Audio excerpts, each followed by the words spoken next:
నమస్కారం yes news కు స్వాగతం నేను మౌనిక ముందుగా వార్తల్లోని ముఖ్యాంశాలు చూద్దాం రెండవ రోజు ఢిల్లీ పర్యటనలో సీఎం చంద్రబాబు కేంద్ర కార్మిక క్రీడా శాఖ మంత్రి మన్సుఖ్ మాండవ్యతో సీఎం భేటీ గత ప్రభుత్వంలో రాష్ట్ర ఆర్థిక పరిస్థితి పూర్తిగా దెబ్బతిందన్న మంత్రి నారాయణ ప్రస్తుత కూటమి పాలనలో రాష్ట్రం ప్రశాంతంగా ఉందని వ్యాఖ్య అన్న క్యాంటీన్లను ఆకస్మిక తనిఖీ చేసిన కలెక్టర్ లక్ష్మీశా ఆకలితో ఉన్నవారికి అన్నం పెట్టడం గొప్ప సేవ అని వెల్లడి విజయవాడలో జంట హత్యలు మద్యం మత్తులో హత్యలు జరిగినట్లు ప్రాథమిక నిర్ధారణకు వచ్చిన పోలీసులు ఏపీ సీఎం చంద్రబాబు ఢిల్లీ పర్యటన రెండో రోజు కేంద్ర కార్మిక క్రీడా శాఖ మంత్రి మన్సుఖ్ మాండవ్యతో సీఎం భేటీ అయ్యారు. అమరావతిలో అంతర్జాతీయ ప్రమాణాలతో బ్యాడ్మింటన్ శిక్షణ కేంద్రం ఏర్పాటుకు సహకరించాలని కోరారు. ఏపీ సీఎం చంద్రబాబు ఢిల్లీ పర్యటన రెండో రోజు కేంద్ర కార్మిక క్రీడా శాఖ మంత్రి మన్సుఖ్ మాండవ్యతో సీఎం భేటీ అయ్యారు. అమరావతిలో అంతర్జాతీయ ప్రమాణాలతో బ్యాడ్మింటన్ శిక్షణ కేంద్రం ఏర్పాటుకు సహకరించాలని కోరారు. అమరావతిలో జాతీయ జల క్రీడల శిక్షణ హబ్ ఏర్పాటుకు అవకాశం ఉందన్నారు. కృష్ణానదీ తీరంలో వాటర్ స్పోర్ట్స్ శిక్షణ కేంద్రాల ఏర్పాటుకు విస్తృత అవకాశాలు ఉన్నాయని చెప్పారు. నాగార్జున వర్సిటీ, కాకినాడలో నేషనల్ సెంటర్స్ ఆఫ్ ఎక్సలెన్స్ లకు ప్రతిపాదించినట్లు వెల్లడించారు. తిరుపతి, రాజమహేంద్రవరం, కాకినాడ, నరసరావుపేటలో ఖేలో ఇండియా కింద మౌలిక సదుపాయాలను కల్పించాలని విజ్ఞప్తి చేశారు. విజయవాడ ఇందిరాగాంధీ స్టేడియం అభివృద్ధికి 27 కోట్లు మంజూరు చేయాలని కోరారు. గుంటూరు బీఆర్ స్టేడియంలో మల్టీ స్పోర్ట్స్ కాంప్లెక్స్ ఏర్పాటుకు 170 కోట్లు ఇవ్వాలని విజ్ఞప్తి చేశారు. రాష్ట్రంలోని వివిధ ప్రాంతాల్లో క్రీడల అభివృద్ధికి 341 కోట్లు మంజూరు చేయాలని విజ్ఞప్తి చేశారు. ప్రతిభావంతులైన క్రీడాకారులను గుర్తించేందుకు అదనంగా ఖేలో ఇండియా కేంద్రాలు ఏర్పాటు చేయాలని చెప్పారు. తిరుపతిలో స్పోర్ట్స్ అథారిటీ ఆఫ్ ఇండియా శిక్షణా కేంద్రం ఏర్పాటు చేయాలన్నారు. ఏపీలో స్పోర్ట్స్ ఎకోసిస్టమ్ అభివృద్ధికి చర్యలు చేపట్టినట్లు చెప్పారు. Khelo India martial arts games 2025ను ఏపీలో నిర్వహించడంపై కేంద్ర మంత్రికి ధన్యవాదాలు తెలిపారు. కార్యక్రమంలో కేంద్ర మంత్రి రామ్మోహన్ నాయుడు పాల్గొన్నారు. గత ప్రభుత్వం రాష్ట్ర ఆర్థిక వ్యవస్థను పూర్తిగా నాశనం చేసిందని పురపాలక శాఖ మంత్రి నారాయణ ఆరోపించారు. అరెస్టులు, దాడులు లేకుండా రాష్ట్రం ప్రశాంతంగా ఉందని ప్రజలంతా చెబుతున్నారని అన్నారు.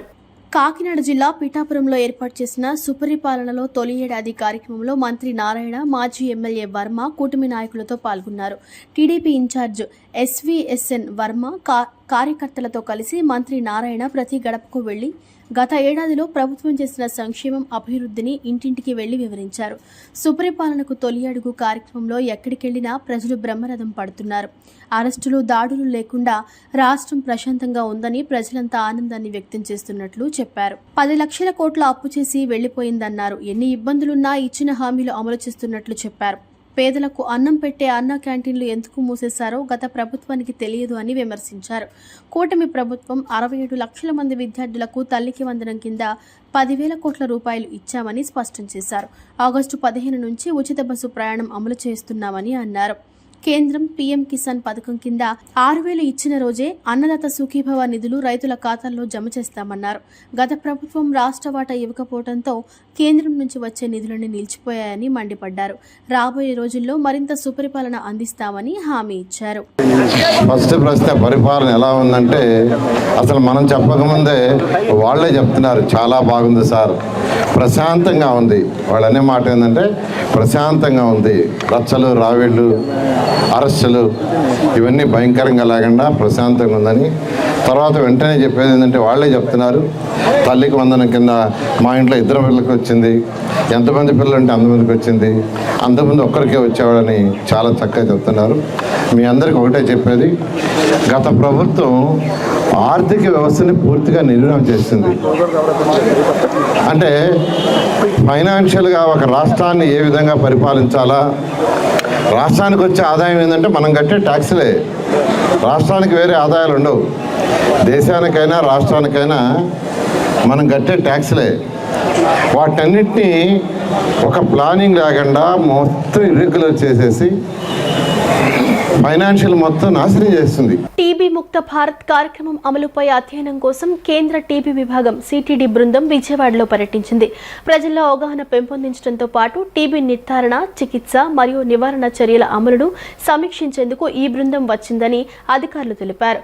బృందం సభ్యులు ఏపీఐఏసీ కాలనీలోని పట్టణ ప్రాథమిక ఆరోగ్య కేంద్రాన్ని సందర్శించి అక్కడ టీబీ ముక్త భారత్ అభియాన్ కింద నిర్వహిస్తున్న కార్యక్రమాలను పరిశీలించారు. కార్యాచరణ పద్ధతులను పరిశీలించి సంబంధిత వైద్య అధికారులకు పలు సూచనలు అందించారు.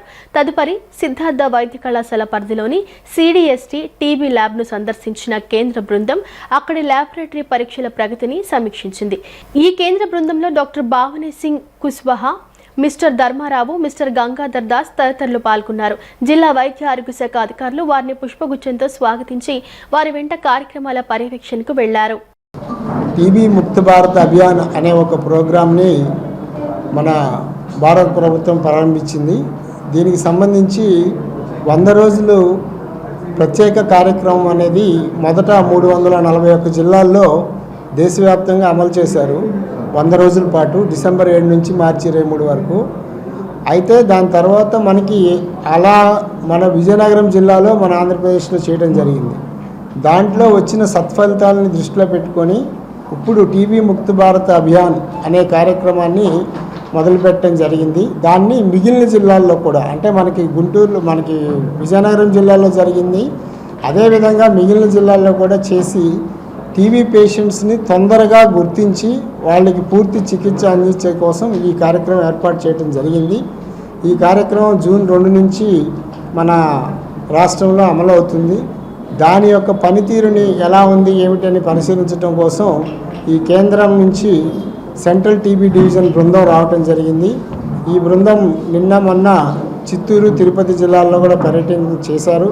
క్షేత్రస్థాయిలో పర్యటన చేసి మన యొక్క ఫలితాలు బాగున్నాయని, మన యొక్క కృషి బాగుందని చెప్పడం జరిగింది.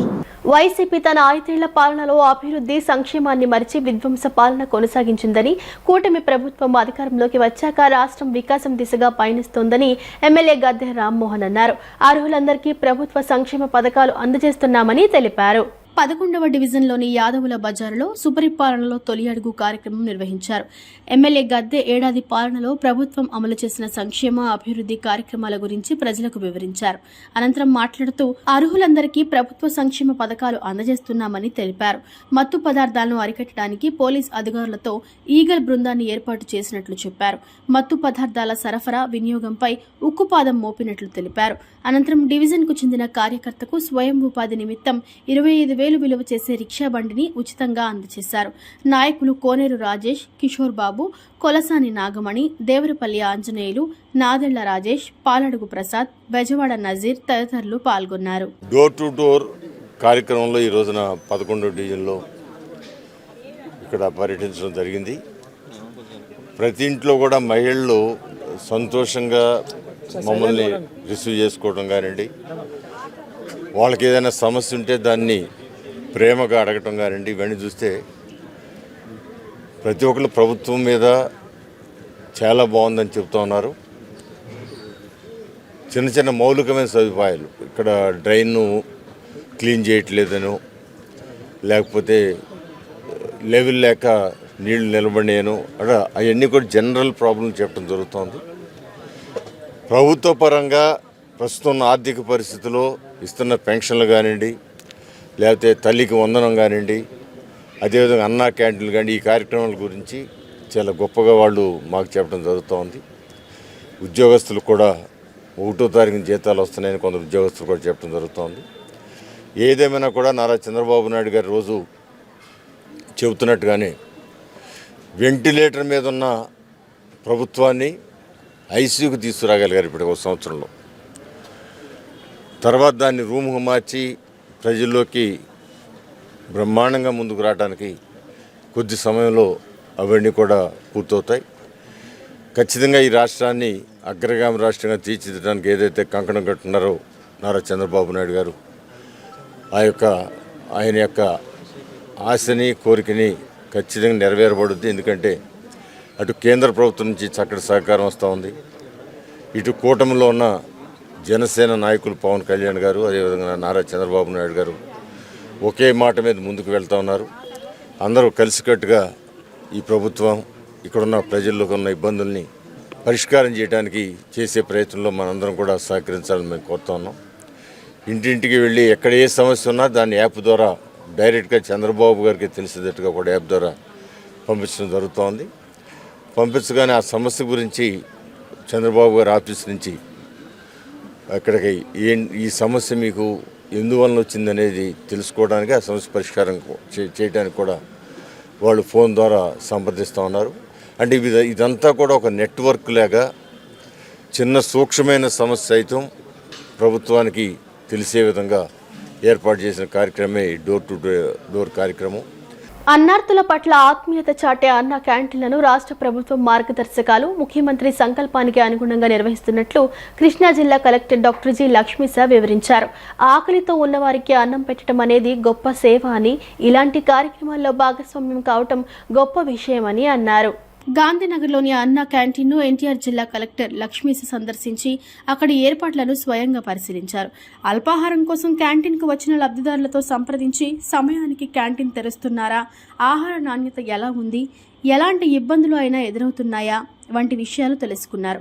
ఆహార పట్టిక, టోకెన్ కౌంటర్, వడ్డించే ప్రాంతం, డైనింగ్ ఏరియా, తాగునీటి సరఫరా వంటి అంశాలపై ప్రత్యేకంగా దృష్టి సారించారు. క్యాంటీన్ పరిసరాలను పరిశుభ్రంగా ఉంచాలని, అపరిశుభ్రతకు అవకాశమే లేకుండా చూడాలని సిబ్బందికి స్పష్టమైన సూచనలు ఇచ్చారు. మెనూ ప్రకారం అన్ని పదార్థాలు అందుబాటులో ఉండాలన్నారు. వైసీపీ అధినేత మాజీ ముఖ్యమంత్రి వైఎస్ జగన్ రాష్ట్రాన్ని అప్పుల పాలు చేసి రాష్ట్ర ఖజానాను దివాళా తీయించారని రిపబ్లికన్ పార్టీ ఆఫ్ ఇండియా రాష్ట్ర అధ్యక్షులు కోమారెడ్డి బ్రహ్మానందరెడ్డి విమర్శించారు. పటమట పార్టీ కార్యాలయంలో రాష్ట్ర కార్యవర్గ సమావేశం జరిగింది. ఈ సందర్భంగా ఆయన మాట్లాడుతూ అభివృద్ధి కోసం కృషి చేస్తున్న CM Chandrababu, deputy CM Pawan Kalyan కు ప్రధాని మోదీకి ధన్యవాదాలు తెలిపారు. ఎన్నికల సమయంలో మా పార్టీ కూటమికి పూర్తిగా మద్దతు ఇచ్చిందని, ఆ సమయంలో మాకు ఎమ్మెల్సీ పదవి ఇస్తామని హామీ ఇచ్చారని, ఆ దిశగా చర్యలు తీసుకోవాలని కోరారు. సమావేశంలో వై సాంబశివరావు, సంజయ్, బెజవాడ సాంబశివరావు పాల్గొన్నారు. మరియు ముఖ్యంగా మా జిల్లా గురించి కృష్ణా జిల్లా అధ్యక్షుల వారికి జైలును తెలియజేసుకుంటూ, మీరందరూ కూడా కలిసికట్టుగా పనిచేసి మాకు శాసనమండలిలో అవకాశం కల్పిస్తారని చెప్పారు. ఆ రోజు మా మీడియా మిత్రుల ద్వారా ఈ వాయిస్ని మరియు మన మంత్రివర్యులు, మన రాష్ట్ర ముఖ్యమంత్రి వర్యులకు చేరదీయాలని చెప్పి ప్రెస్ వారికి విజ్ఞప్తి చేస్తూ, మా ఆర్పే పార్టీ రామదాస్ అత్వాలే గారు నాయకత్వాన్ని బలపరచుతూ, బాబాసాహెబ్ అంబేద్కర్ ఆలోచన విధానాన్ని ముందుకు తీసుకెళ్తూ, ఎస్సీ ఎస్టీ బీసీ మైనార్టీ మాలా మాది వెలుగులే అన్నది కమ్మరి కొమ్మరి సాలి బోయి చెందు లంబడి గౌడ రెడ్డి కమ్మ జాతులు అన్నీ కూడా ఏకతాటిగా మేము నడిపిస్తాము. ఇది ప్రజల పార్టీ, ప్రజల కోసం పనిచేస్తుంది, మేమందరం సిద్ధంగా ఉన్నామని చెప్పి తెలియజేసుకుంటూ, ఈ రామదాస్ అత్వాలే గారి నాయకత్వాన్ని ఉద్యోగులకు కొనసాగిస్తారని చెప్పి మా కొమ్మారెడ్డి బ్రహ్మానందరెడ్డి గారి రాష్ట్ర నాయకత్వాన్ని బలపరుస్తూ మేమందరం ఆర్పీ పార్టీ పనిచేస్తూ సిద్ధంగా ఉన్నామని చెప్పి తెలియజేసుకుంటూ సెలవు తీసుకుంటున్నాం. జై భీములు. భారతదేశంలో ప్రధానమంత్రి శ్రీ నరేంద్ర మోడీ గారు ఉండాలి. అట్లాగే ఆంధ్రప్రదేశ్లో రాష్ట్రం అభివృద్ధి చెందాలంటే శ్రీ నారా చంద్రబాబు నాయుడు గారు ఉండాలని చెప్పి మా అందరితో మాట్లాడి, మా పార్టీ నాయకులతో మాట్లాడి, మరి మీరందరూ కూడా నారా చంద్రబాబు గారి నాయకత్వాన్ని సమర్థించి పల్లె పల్లె తిరిగి ఎస్సీ ఎస్టీలు బీసీలు ఉన్నటువంటి ప్రాంతాల్లో మీరు వెళ్ళి వారికి మరి వివరించి రాష్ట్ర అభివృద్ధి కోసం మీరందరూ పాటుపడాలని చెప్పి కేంద్ర మంత్రి రామదాస్ అత్వాలే ఆదేశాల మేరకు శ్రీ కొమ్మారెడ్డి బ్రహ్మానందరెడ్డి గారు మేమందరూ కలిసి మరి విశేష కృషి చేసి ఈ రోజున మరి ఆంధ్రప్రదేశ్లో రాష్ట్రంలో మరి Telugu Desam party, BJP party, Janasena party అందులో మేము కూడా భాగస్వామి అయినప్పటికీ కూడా మరి సంపూర్ణ మెజార్టీతో గెలవడం జరిగింది. అటువంటి మెజార్టీ ఇచ్చినటువంటి మరి సమయంలో మరి గౌరవ ముఖ్యమంత్రి గారు మరి చిన్న పార్టీ మరి అంబేద్కర్ పార్టీ అని చెప్పి మమ్మల్ని చిన్న చూపు చూడటం చాలా బాధాకరంగా ఉంది. ఈరోజు మనం ఎన్నో కార్యక్రమాలు ఎన్నో చూస్తున్నాము. ఇప్పుడు కూడా మన రాష్ట్రమనే కాదు ప్రతి చాట పేద బడుగు బలహీన వర్గాల వారిని చేయూత తీసుకురావడం అనేది ఎవరికి తెలియదు. మా పార్టీ అంటే ఆర్పీఐ పార్టీ, అత్వాలే పార్టీ మేమందరం కలిసి మరియు మా దగ్గర ఉన్న నాయకులు కానీ, జిల్లా అధ్యక్షులు కానీ, నేషనల్ అధ్యక్షులు, నేషనల్ మరియు వైస్ ప్రెసిడెంట్లు, నేషనల్ సెక్రటరీలు అందరూ కలిసి మేము అంబేద్కర్ గారి ఆశయాలతో, రామదాస్ అత్వాలే గారి అనుగ్రహంతో పేద బడుగు బలహీన వర్గాల్ని పైకి తీసుకురావాలని మేము అనుకుంటున్నాము. ఈరోజు మన ఆంధ్రప్రదేశ్లో చంద్రబాబు నాయుడు గారి గవర్నమెంటు, టీడీపీ గవర్నమెంటు చాలా గొప్పగా అన్ని రంగాల్లో ఎన్నో ప్రయోగాలు చేసుకుంటూ ముందుకు సాగుతుంది. ఇలానే సాగాలని మేమందరం కోరుకుంటున్నాము. ప్రభుత్వ నిర్లక్ష్య వైఖరి మున్సిపల్ కార్మికుల నిరవధిక సమ్మెకు దారితీసిందని Andhra Pradesh municipal workers and helpers union CITU రాష్ట్ర ప్రధాన కార్యదర్శి కె ఉమామహేశ్వరరావు అన్నారు. మున్సిపల్ ఇంజనీరింగ్ కార్మికులు తమ సమస్యల పరిష్కారం కోరుతూ గత కొన్ని నెలలుగా ఆందోళన చేస్తున్నా ప్రభుత్వం పట్టించుకోలేదన్నారు. ఈ క్రమంలో గత 22 రోజులుగా మున్సిపల్ ఇంజనీరింగ్ కార్మికులు విధులు బహిష్కరించి సమ్మెబాట పట్టారని, అయినప్పటికీ ప్రభుత్వం స్పందించకపోవడంతో మున్సిపల్ పారిశుద్ధ్య కార్మికులు కూడా ఇంజనీరింగ్ కార్మికుల సమ్మెకు మద్దతుగా సమ్మె చేపట్టారని తెలిపారు. ఇటువంటి పరిస్థితులు తలెత్తడానికి రాష్ట్ర ప్రభుత్వ వైఖరి కారణమని అన్నారు. తమ సమస్యల పరిష్కారం కోరుతూ మున్సిపల్ ఇంజనీరింగ్ కార్మికులు చేపట్టిన సమ్మె 22వ రోజుకు చేరింది. 22వ రోజు మున్సిపల్ కార్మికుల సమ్మె చేపట్టి విజయవాడ ధర్నా చౌక్ లో ధర్నా నిర్వహించారు. ఇంజనీరింగ్ కార్మికుల సమ్మెకు మద్దతుగా పారిశుద్ధ్య కార్మికులు చేపట్టిన ధర్నా 3వ రోజుకు సాగింది. ధర్నా చౌక్ లో జరిగిన నిరసన కార్యక్రమానికి యూనియన్ రాష్ట్ర ప్రధాన కార్యదర్శి కె ఉమామహేశ్వరరావు హాజరై ప్రసంగించారు.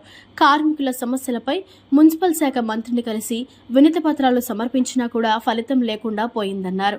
కార్మికులకు సంక్షేమ పథకాలు అమలు చేయాలని, రిటైర్డ్ అయిన కార్మికులకు బెనిఫిట్స్ అందజేయాలని, కార్మికుల వేతనాలు పెంచాలని, పని ఒత్తిడి భారాన్ని తగ్గించాలని తదితర డిమాండ్లు న్యాయబద్ధమైనవని, ఈ సమస్యలను పరిష్కరిస్తామని అధికారంలోకి వచ్చిన తెలుగుదేశం ప్రభుత్వం మాట తప్పిందన్నారు.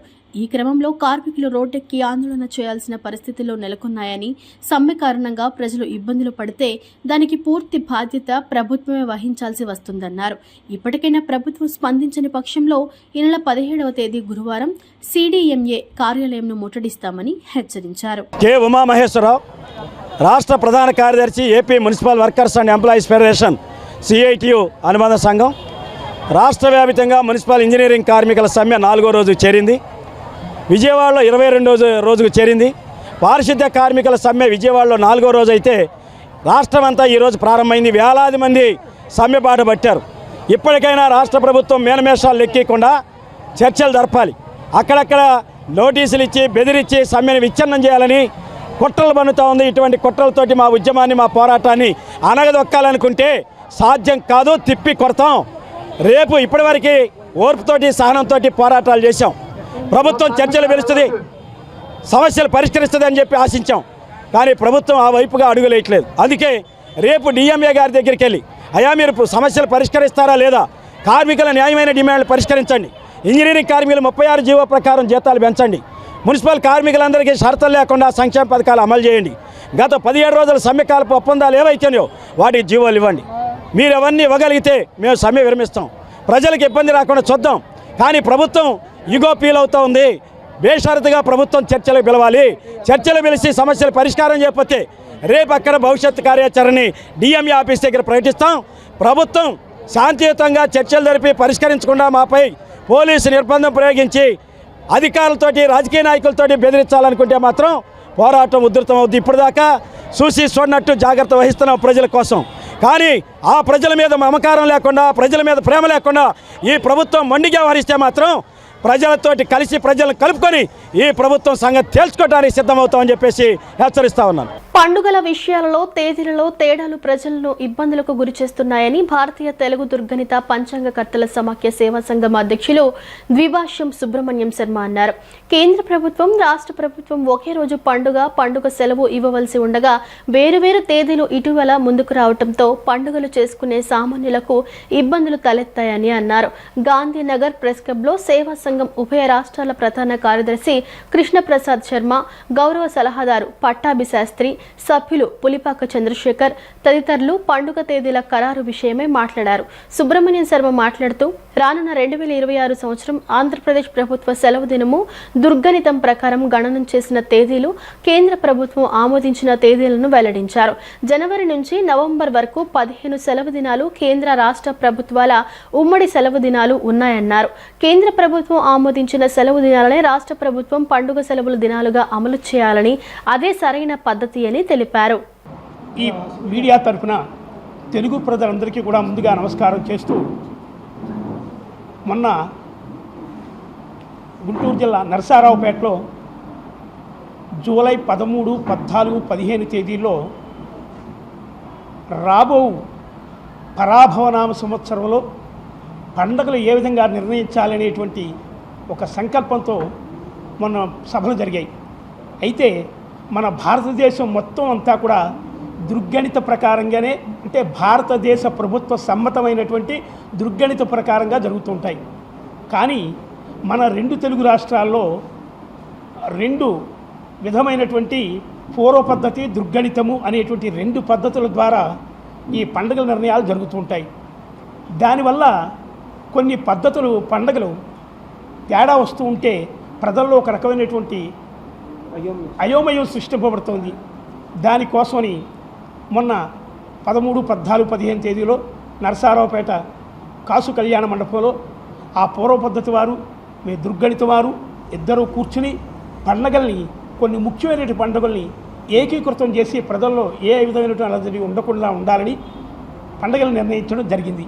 ఉభయ తెలుగు రాష్ట్రాలు దుర్గణిత పంచాంగకర్తలుగా పండగ నిర్ణయాలలో ప్రజలకి అయోమయ స్థితి లేకుండా అందరికీ ఆమోదయోగ్యంగా ఉండేటటువంటి పండగ నిర్ణయాల్ని, అలాగే ప్రభుత్వాలకు కూడా ఇబ్బందికరంగా ఉండకుండా ఉండేందుకు 13, 14, 15 నరసరావుపేట నందు అఖిల భారత బ్రాహ్మణ మహాసంఘం ఆధ్వర్యంలో అందరు పంచాంగకర్తల్ని అక్కడికి సమావేశపరిచి మా దుర్గణితం ప్రకారం ఏవైతే పండగ నిర్ణయాలు ఉన్నాయో ఆ నిర్ణయాలు మిగతా అందరూ మాతో సరిపుచ్చుకున్నారు. ఇది శుభ పరిణామం. ఇలాగే ఈ సంవత్సరం పెద్ద ఇబ్బందికరం కాదు, కానీ గత సంవత్సరం 2 పండుగలు నిర్ణయాలు తేడా రావడం వల్ల ప్రజలు కాస్త అయోమయ స్థితికి వెళ్ళారనేది నిజం.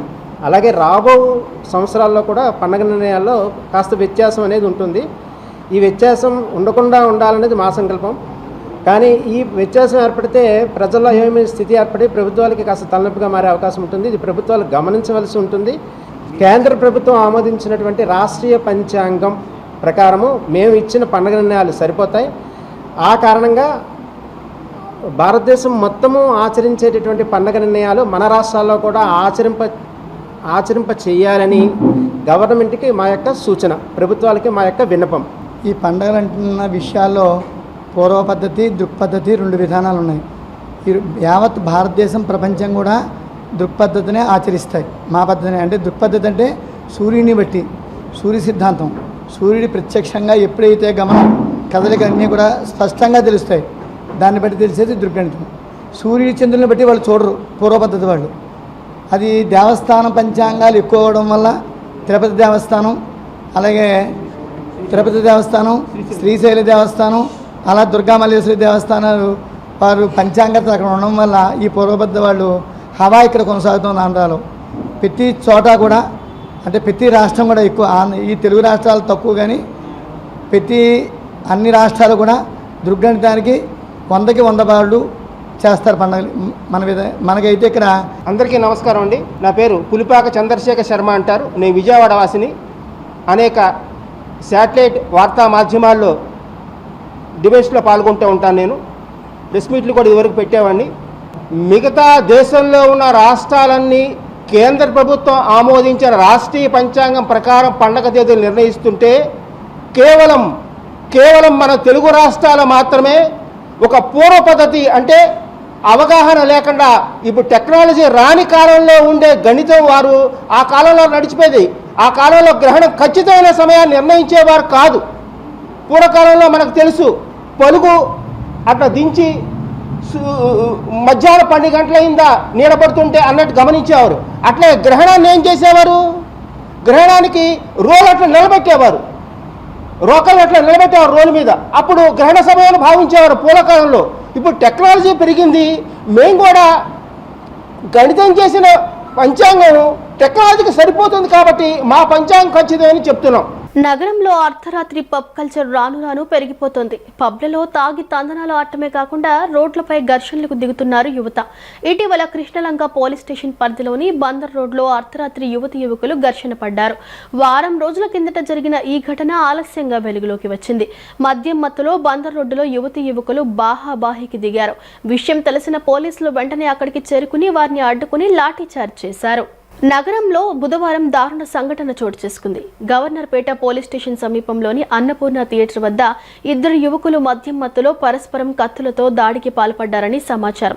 ఈ ఘటనలో ఇద్దరు తీవ్రంగా గాయపడటంతో అక్కడికక్కడే మృతి చెందినట్లు పోలీసులు తెలిపారు. మృతులలో ఒకరు విజయనగరం వాసి కాగా మరొకరు విజయవాడకు చెందిన వారుగా గుర్తించారు. సంఘటనకు సంబంధించి కేసు నమోదు చేసి విచారణ ప్రారంభించామని పోలీసులు పేర్కొన్నారు. మృతదేహాలను పోస్టుమార్టం నిమిత్తం విజయవాడ ప్రభుత్వ ఆసుపత్రికి తరలించారు.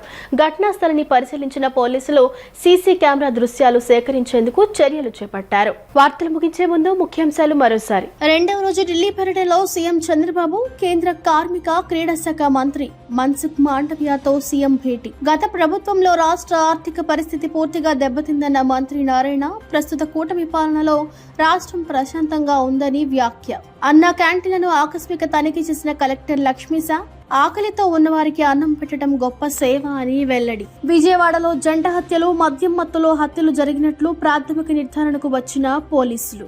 ఈ వార్తలు ఇంతటితో సమాప్తం. నమస్కారం.